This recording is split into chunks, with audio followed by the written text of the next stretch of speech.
दोस्तों, आज हम फिर लेके आए हैं एक ऐसे बादशाह की कहानी जिसके ऊपर क्रूर होने का आरोप लगता है। अलाउद्दीन खिलजी। अलाउद्दीन खिलजी क्रूर शासक या बड़ा सुधारक था। चलिए इसी रात से आज पर्दा उठाते हैं। अलाउद्दीन खिलजी को लैंड रेवेन्यू यानी भूमि राज में सुधार के लिए जाना जाता है, लेकिन कुछ इतिहासकारों का मानना है कि वो एक क्रूर शासक थे और उनकी टैक्स की नीतियों के कारण उस समय मध्य वर्ग की कमर टूट गई थी।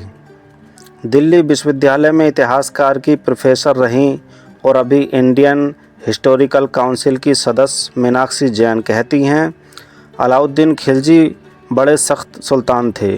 इतिहास में हम उन्हें लैंड रेवेन्यू पॉलिसी के लिए जानते हैं। वो पहले शासक थे जिन्होंने भूमि कर को उत्पाद का 50% कर दिया था।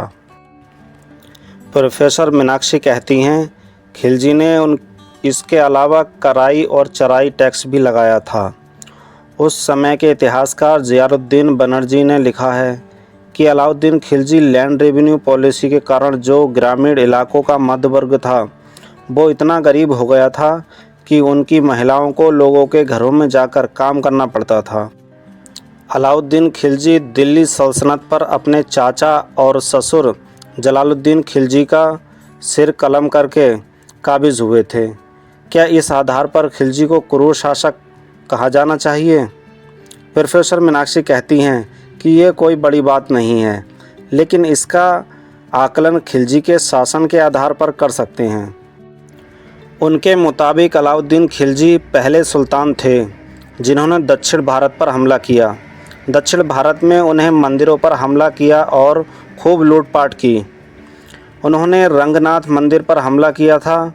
अलाउद्दीन खिलजी ने अपने जनरल मलिक काफूर को दक्षिण भारत की ओर हमले के लिए कहा था। उनका उद्देश्य दक्षिण भारत में साम्राज्य विस्तार नहीं था। उन्होंने कई मंदिरों में लूटपाट की थी। खिलजी का दक्षिण भारत पर आक्रमण लूटपाट के लिए था। प्रोफेसर मीनाक्षी कहती हैं कि विजयनगर के राजकुमार की पत्नी गंगा देवी ने मदुराई विजय संस्कृत में एक वाक्य लिखा है।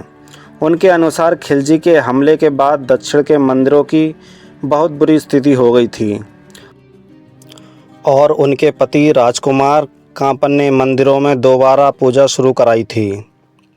हालांकि सल्तनत काल में जाने माने इतिहासकार हरबंश मुखिया प्रोफेसर मीनाक्षी जैन से सहमत नहीं हैं।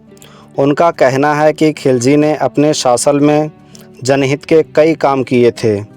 मुखिया का कहना है कि कीमतों को नियंत्रण किया था। खिलजी ने शासनकाल में बहुत सारी अच्छी चीज़ें भी की थीं।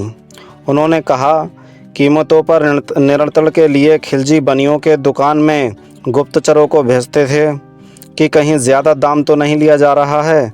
जहाँ तक टैक्स के बढ़ाने की बात है तो खिलजी ने बिचौलियों को ख़त्म कर दिया था। जाहिर है उन्होंने बिचौलियों को ख़त्म करने के लिए ताकत का भी सहारा लिया। क्या सल्तनत काल में कोई मध्य वर्ग जैसी बात थी? हरवंश मुखिया कहते हैं कि ये बिल्कुल बकवास बात है। उनका कहना है कि उस वक्त कोई मध्य वर्ग नहीं था, बल्कि बिचौलियों के ख़त्म होने से लोगों को राहत ही मिली थी। मुखिया कहते हैं कि अपने ससुर की हत्या कर दिल्ली सल्तनत पर आने की वजह से अलाउद्दीन को क्रूर कहा जाना चाहिए। तो सम्राट अशोक ने तो 99 भाइयों की हत्या की थी। मुखिया पूछते हैं कि सत्ता के लिए हत्या क्या लोकतांत्रिक भारत में नहीं हुई है? उनके अनुसार अलाउद्दीन खिलजी को लेकर बख्तियार खिलजी की भी भारत की बात की जा रही है। बख्तियार खिलजी ने भारत मूर्तियाँ और नालंदा विश्वविद्यालय में तोड़फोड़ की थी। हालांकि बख्तियार खिलजी का दिल्ली सल्तनत से कोई संबंध नहीं है। बख्तियार का वक्त अलाउद्दीन खिलजी से 200 साल पहले का है।